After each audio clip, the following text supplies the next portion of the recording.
बिस्मिल्लाहिर्रहमानिर्रहीम। अस्सलाम वालेकुम। कैसे हैं आप? उम्मीद करती हूँ आप सब लोग ठीक होंगे, खुश होंगे। आज मैंने बनाए हैं बहुत ही मज़े के खिले खिले से वाइट राइस, जो कि बहुत ही बनाना आसान है। मैं आपको बताऊंगी कि आपके वाइट राइस जो है वो खिले खिले कैसे बन सकते हैं। तो चलिए शुरू करते हैं हम आज की ये रेसिपी। मेरे पास है 1 गिलास चावल, तो मैंने पानी इसमें ऐड किया है तकरीबन 4 गिलास। तो इसको बॉयल आने तक वेट करेंगे। बिस्मिल्लाहिर्रहमानिर्रहीम। चेक करते हैं। यहाँ पे आप देख सकते हैं पानी में बहुत अच्छे से बॉयल आ रहा है। तो इसमें शामिल करूँगी यहाँ पे 2 टेबलस्पून सिरका और 2 टेबलस्पून मैंने इसमें ऐड किया है कुकिंग ऑयल और हाफ़ टी स्पून मैंने इसमें ऐड कर दिया है नमक का। और मेरे पास थोड़े से मटर पड़े हुए थे, वो भी मैंने इसमें ऐड कर दिए हैं। ये ऑप्शनल है, आपकी मर्ज़ी डालें, बेशक मत डालें आप।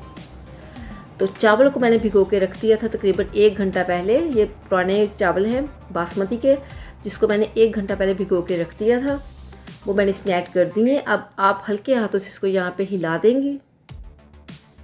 इस तरह से इसको कवर करके रख देंगे तकरीबन 4 से 5 मिनट, ताकि जो पानी है उसमें अच्छे से बॉयल आए और जो हमारा चावल है वो पक जाए अच्छे से। तो कोशिश करें कि जो पानी है वो तकरीबन 3-4 गुना ज़्यादा होना चाहिए चावल से, ताकि जो हमारे चावल हैं बिल्कुल खिले खिले से पकें। तो यहाँ पे आप देख सकते हैं हमारा चावल बहुत खिला खिला सा पका है। तो इसको हम छान लेते हैं किसी बर्तन में डाल के। तो यहाँ पे हमने दोबारा से वही कढ़ाई रख दी है। इसमें ऐड करूँगी यहाँ पे मैं 1 टेबलस्पून कुकिंग ऑयल, ताकि जो हमारा चावल है नीचे जुड़े ना।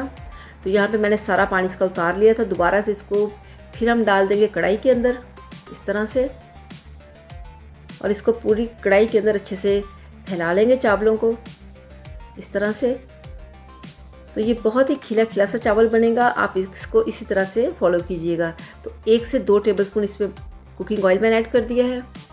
तो यहाँ पे इसको हम दम लगा देंगे तकरीबन 8 से 10 मिनट, बिल्कुल हल्की आंच पे। तो चेक करते हैं। बिस्मिल्लाहिर्रहमानिर्रहीम।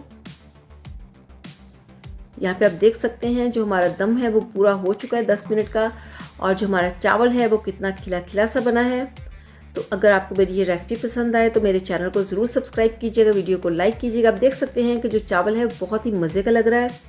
दुआ में याद रखिएगा। अल्लाह हाफिज़।